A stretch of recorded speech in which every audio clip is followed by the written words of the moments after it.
सोचो, दुनिया का सबसे advance fighter jet F-35 America की टेक्नोलॉजिकल पावर का सिंबल, एक स्टेल्थ मोड एयरक्राफ्ट जिसे इनविजिबल माना जाता था। लेकिन अब खबर आती है कि मिडिल ईस्ट के वॉर में ईरान ने इसे हिट कर दिया है। तो क्या इसका मतलब है कि स्टेल्थ टेक्नोलॉजी उतनी पावरफुल नहीं है जितनी हमें बताई गई? और अगर F-35 जैसा जेट डिटेक्ट हो सकता है तो क्या फ्यूचर वॉर्स में अमेरिका की एज खत्म होती जा रही है, या फिर ये सिर्फ एक इंसिडेंट नहीं बल्कि मॉडर्न वॉरफेयर के एक नए एरा की शुरुआत है? नमस्ते, मेरा नाम है सुमित और मैं जर्मनी में एक एरोस्पेस कंपनी में साइंटिस्ट हूं। चलिए समझते हैं कि स्टोरी की शुरुआत कहां से हुई। 27 फरवरी 2026 शाम के 3:38 पे अमेरिका ने ग्रीन सिग्नल दिया ऑपरेशन एपिक फ्यूरी को। इस मिशन का ऑब्जेक्टिव क्लियर था, ईरान के एयर डिफेंस, मिसाइल साइट्स और मिलिट्री एयरफील्ड को इतना वीक करना कि उनके रेस्पॉन्स कैपेबिलिटी ही टूट जाए। फिर 28 फरवरी रात 1:15 पर पहली स्ट्राइक वेव लॉन्च होती है। 100 से ज्यादा एयरक्राफ्ट कोऑर्डिनेटेड अटैक करते हैं। सिर्फ 24 घंटों में 1000 से ज्यादा टारगेट हिट किए जाते हैं।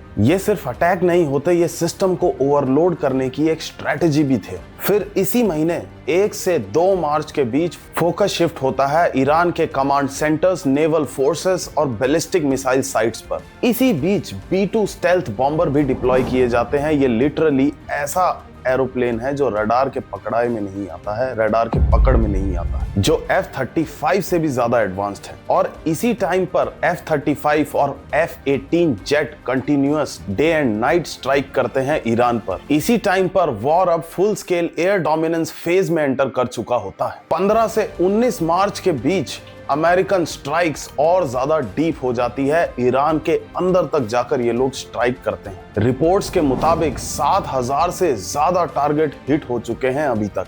और फिर दिन आता है 19 मार्च। इसी ऑनगोइंग वॉर के बीच में एक F-35 stealth jet combat mission से वापस आता है और इमरजेंसी लैंडिंग करता है। ईरान इसमें क्लेम करता है कि उन्होंने इस जेट को हिट कर दिया है और यह खबर वायरल हो जाती है। F-35 stealth fighter on a combat mission over Iran was hit possibly by hostile fire. American officials इसे कंफर्म नहीं करते, लेकिन इन्वेस्टिगेशन शुरू हो जाती है तुरंत। और यहीं से ये कहानी बदलती है। दुनिया को पहली बार ईरान की पावर का अंदाजा लग रहा था। ये सवाल सिर्फ एक जेट का नहीं है, सवाल है अगर दुनिया का सबसे advance stealth fighter jet detect हो सकता है तो क्या वॉर के रूल्स भी चेंज हो सकते हैं? और सबसे इंपॉर्टेंट सवाल कि इस इनविजिबल यानी स्टेल्थ एयरक्राफ्ट को डिटेक्ट कैसे किया गया? वैसे स्टेल्थ टेक्नोलॉजी से युक्त F-35 सिर्फ अमेरिका का फाइटर जेट नहीं है। इसकी लीडरशिप जरूर लॉकहीड मार्टिन के पास है जो एक अमेरिकन कंपनी है,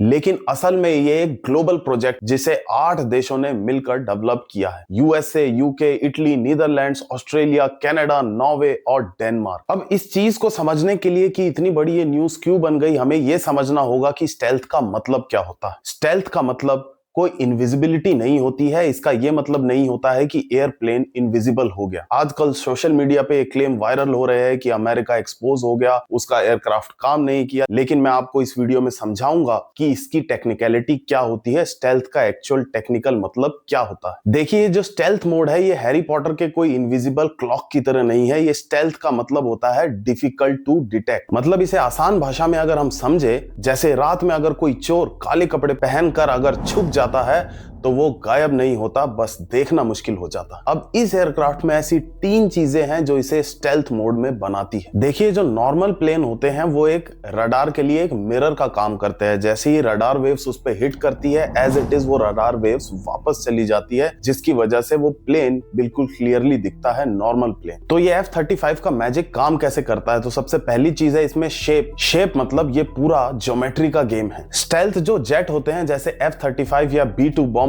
को इस तरीके से डिजाइन किया जाता है कि रडार वेव्स इनसे टकराने के बाद सीधा वापस नहीं जाती, या फिर वो डिफ्लेक्ट हो जाती हैं या फिर एब्सॉर्ब हो जाती है। सबसे पहले अगर बात करें तो एयरक्राफ्ट की ये जो शेप है, जो इसकी बॉडी है, वो बिल्कुल स्मूथ नहीं होती बल्कि केयरफुली एंगल्ड सरफेस पे बनाई जाती है ताकि रडार वेव सीधा वापस ना जा पाए बल्कि इधर उधर स्कैटर हो जाए। सिंपल लैंग्वेज में अगर हम समझे तो अगर इस पे रडार गिरता भी है तो उसका रिफ्लेक्शन बहुत कम होता है क्योंकि उसका रडार क्रॉस सेक्शन बहुत कम हो जाता है। जो दूसरा इसमें बहुत इंटरेस्टिंग फैक्टर फैक्टर है वो है इसकी टेल। इस F-35 की टेल का डिजाइन सीधा नहीं होता जो नॉर्मल जेट का होता है, सीधा ये थोड़ा सा टिल्टेड होता है जैसा आप पिक्चर में देख रहे हैं। ये जो टिल्ट है ये रडार वेव्स को साइड में डिफ्लेक्ट करता है, पीछे नहीं भेजता। मतलब रडार कंफ्यूज हो जाता है कि प्लेन है भी या नहीं। और तीसरा और सबसे इंपॉर्टेंट जो इसका फीचर है, जो इसे स्टैंड आउट करता है बाकी एयरक्राफ्ट से, वो होती है इसकी स्पेशल कोटिंग। इस एयरक्राफ्ट को बनाने के बाद इस पे एक स्पेशल कोटिंग, सिरामिक कोटिंग की जाती है और ये ऐसी कोटिंग होती है जो रडार को एब्सॉर्ब कर सकती है। अब ये रडार जो एनर्जी एमिट होती है इसके ऊपर, वो एब्सॉर्ब करके इसको हीट में कन्वर्ट कर देती है ये कोटिंग, ताकि ये रडार वेव्स वापस डिफ्लेक्ट होके ना जा पाए। तो जो डिजाइन से जो सिग्नल खत्म नहीं हो पाते रडार के, इस कोटिंग की वजह से वो सिग्नल बहुत ज्यादा हद तक कम हो जाते हैं या फिर ना के बराबर हो जाते हैं। तो अगर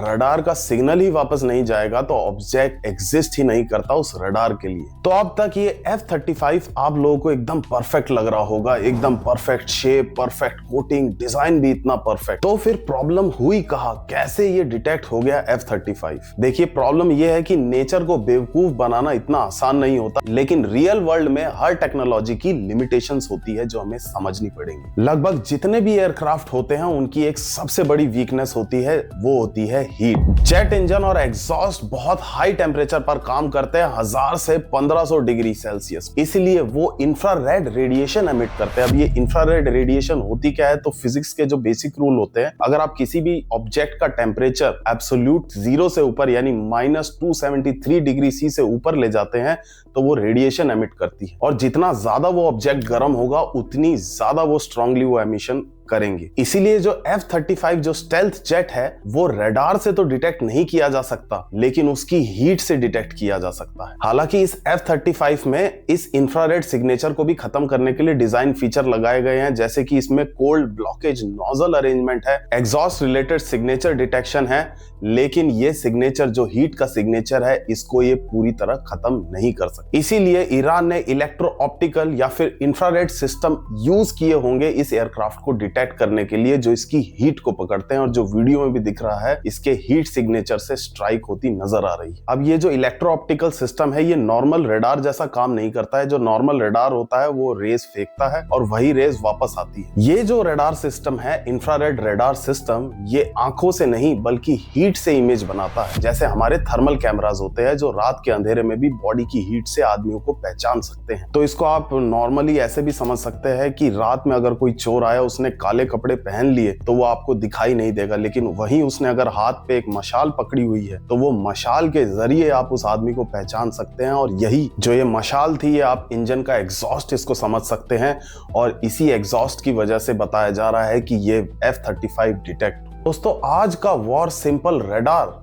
या फिर प्लेन नहीं होते हैं, डिफरेंट डिटेक्शन टेक्निक यूज की जाती है। जैसे रडार सिस्टम यूज किए जाते हैं एयरक्राफ्ट को डिटेक्ट करने के लिए, इंफ्रारेड डिटेक्शन किया जाता है एयरक्राफ्ट को डिटेक्ट करने के लिए, सैटेलाइट इमेजेस भी ली जाती है, और एआई मिलके इस पूरे सिस्टम को इंटीग्रेट करता है और तब मिलके एक पूरी पिक्चर बनती है। और शायद इसी ने ईरान को हेल्प की इसको डिटेक्ट करने में। इसको सेंसर फ्यूजन भी बोला जाता है। मतलब अगर एक सिस्टम फेल हो गया तो दूसरा सिस्टम उसे तुरंत पकड़ सकता है। तो अब अगर हम लॉजिकली समझेंगे तो F-35 को शायद डायरेक्टली रडार से डिटेक्ट नहीं किया गया। पॉसिबल सिनेरियो ये हो सकता है कि रडार पे उनको रफ पिक्चर मिली होगी, फिर इंफ्रारेड से उन्होंने कंफर्म किया होगा, उसके बाद इस F-35 पे स्ट्राइक की गई। और जो मिसाइल होती है वो तो इंफ्रारेड सिस्टम पे काम करती है, वो हीट सिग्नेचर पकड़ के ही स्ट्राइक करती है प्लेन पे। तो दोस्तों आपको समझ में आया होगा कि ये स्टेल्थ फेल नहीं हुआ है, स्टेल्थ अभी भी काम कर रहा है, लेकिन स्टेल्थ परफेक्ट नहीं है। और आजकल के जमाने में वॉर बहुत ज्यादा इवॉल्व हो चुका है। अब ये आमने सामने की लड़ाई से ज्यादा एक लुका छुपी का गेम बन चुका है, हाइडिंग वर्सेस डिटेक्टिंग, यानी स्टेल्थ वर्सेस सेंसर्स। तो फ्यूचर में जरूरी ये नहीं है कि जीत उसकी होगी जो ज्यादा पावरफुल वेपन बनाए, बल्कि जीत उसकी होगी जो ज्यादा अच्छा डिटेक्ट कर सके। और शायद इसीलिए फ्यूचर के वॉर सिर्फ मिसाइल के नहीं होंगे, बल्कि उन आंखों के होंगे जो सब कुछ देख सकती है, यानी सर्वेलेंस वॉर। तो दोस्तों अगर आपको ऐसे ही साइंटिफिक एक्सप्लेनेशन पसंद आते हैं जो न्यूज के पीछे की रियल साइंस बताए, तो चैनल को सब्सक्राइब करना बिल्कुल ना भूलें। मैं हूं सुमित, मिलते हैं नेक्स्ट वीडियो में, तब तक के लिए take care, good bye and Radhe Radhe.